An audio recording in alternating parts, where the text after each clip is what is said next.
In order to keep your engine running at the proper temperature while it is running, you need antifreeze, often known as engine coolant. In addition to making the cabin more comfortable, it shields the engine from harm brought on by freezing temperatures.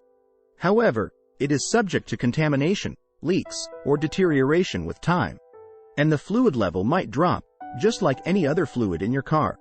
Your car's performance suffers when this occurs. What is antifreeze? Antifreeze is an additive that reduces a water-based liquid's freezing point. It is possible to lower the freezing point in cold conditions by using an antifreeze mixture.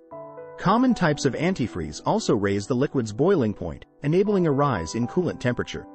However, every typical antifreeze addition also has a lower heat capacity than water, which makes it less effective as a coolant when combined with water. Why do cars need antifreeze? Cars need antifreeze because it helps regulate the engine's temperature and keeps it from overheating or freezing in harsh weather. Antifreeze, also known as engine coolant, is a liquid that typically contains ethylene glycol and water as well as other chemicals. The heat produced by the engine when it is operating needs to be removed in order to protect the engine's internal parts. How much does antifreeze cost?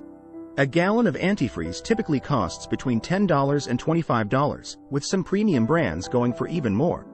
Antifreeze prices can vary depending on a number of variables, including the type, brand, and quantity of antifreeze you require.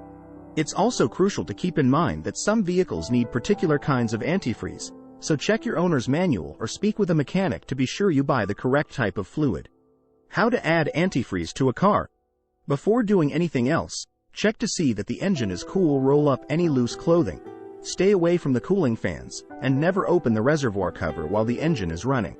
When you're ready, follow these simple steps to add antifreeze to your car's engine. Ensure that the engine is cool and check the amount of coolant in your system. Open up the hood and locate the coolant reservoir. Loosen the cap just enough to allow the accumulated pressure to escape, and then remove the reservoir cap entirely. Fill the vehicle's reservoir with an antifreeze mixture up to the cold fill line. Replace the cap, then tighten it until you hear a click. Put the hood back down, and you're good to go. If you find this video very helpful, subscribe for more.